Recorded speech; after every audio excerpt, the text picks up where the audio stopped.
علاؤالدین کا قصہ۔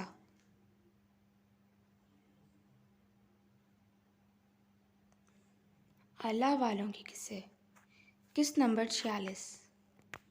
بغداد میں 7 آتش پرست رہتے تھے۔ ان کا دستور تھا کہ ہر 6 ماہ بعد ایک لقمہ کھایا کرتے تھے۔ خالق خدا ان کی گرویدہ تھی۔ ایک مرتبہ یہ 7ویں آدمی حضرت خواجہ معین الدین چشتی رضی اللہ عنہ کی ملاقات کے لیے حاضر ہوئے۔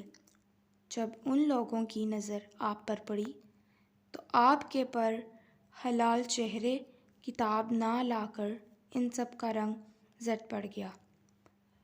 طاقت نے جواب دے دیا اور وہ سب بے اختیار آپ کے قدموں میں گر پڑے۔ آپ نے ان سے مخاطب ہوتے ہوئے فرمایا، تم لوگوں کو شرم نہیں آتی کہ خدا کے سوا دوسرے کی عبادت کرتے ہو؟ جب تک تم لوگ خدا کی پرستش نہیں کرو گے دوزخ کی آگ سے نہ بچ پاؤ گے۔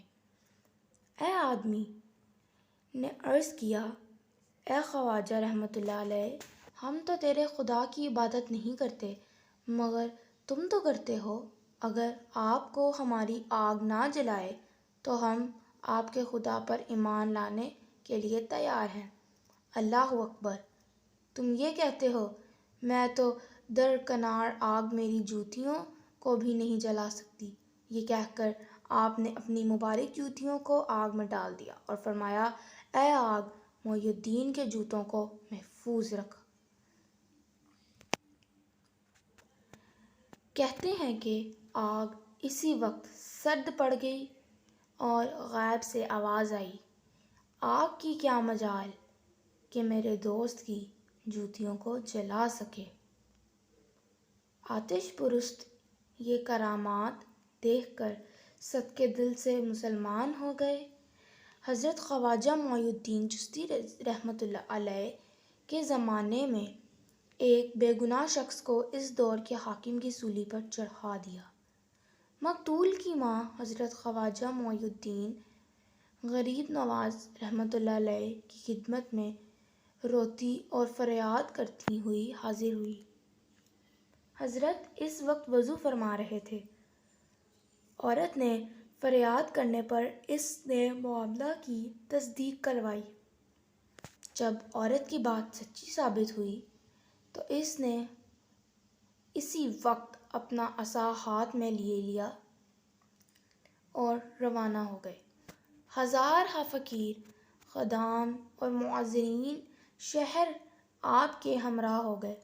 ہر شخص اپنی جگہ حیران و پریشان تھا کہ ایسا کون سا واقعہ ہو گیا ہے کہ جس نے حضرت کو اتنا کرار کر دیا ہے۔ جب آپ مقتول کی لاش کے پاس پہنچے تو اسے خاموشی کے ساتھ گھورتے رہے، پھر عصائے مبارک کے اشارہ سے فرمایا، اے مقتول، اگر تو واقعی بے گناہ مارا گیا ہے تو خدا کے حکم سے زندہ ہو جا۔ کہتے ہیں کہ ان کلمات کے فرماتے ہی وہ زندہ ہو کر کھڑا ہو گیا اور پھر ادب کے ساتھ جناب کے قدموں میں گر پڑا۔ اس کے بعد اجازت لے کر اپنی ماں کے ہمراہ چلا گیا۔ ایک مرتبہ فاتح موصلی رحمۃ اللہ علیہ نے لوہار کی جلتی ہوئی بھٹی میں ہاتھ ڈال کر لوہے کا ایک گرم ٹکڑا ہاتھ میں لے لیا۔ پھر آپ نے فرمایا، اس کا نام صدق ہے۔ اس نے خواب میں حضرت علی رضی اللہ عنہ کو نصیحت کرنے کے لیے عرض کیا۔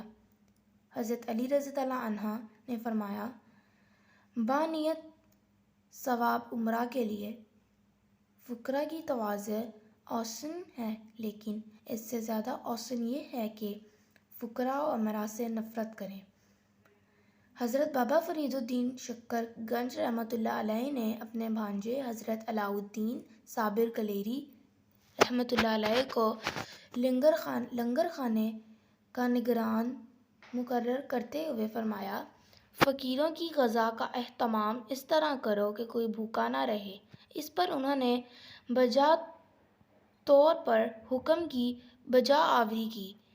کئی ماہ بعد حضرت صابر کی والدہ آپ سے ملنے آئیں تو یہ دیکھ کر حیران رہ گئیں کہ یہ آپ سوکھ کر کانٹا ہو گئے ہیں۔ وہ انہیں اپنے بھائی حضرت فرید الدین کے پاس لے گئیں اور شکایت کی کہ میں علاؤ الدین کو آپ کے پاس اس لیے نہیں بھیجا تھا کہ اس کی صحت تباہ ہو جائے۔ بہن کی اس شکایت پر حضرت بابا فرید نے آپ کو تنہائی میں بلا کر پوچھا، تم لنگر خانے کا نگران ہوتے ہوئے بھی اتنے کمزور ہو، کیا کھانا نہیں کھاتے؟ آپ نے فرمایا، آپ نے کھانا تقسیم کرنے کے لیے فرمایا تھا، مجھے کھانے کا حکم نہیں دیا تھا۔ اس پر بابا جی رحمۃ اللہ علیہ نے آپ کو اپنے سینے سے لگاتے ہوئے کہا، بے شک تو صابر ہے۔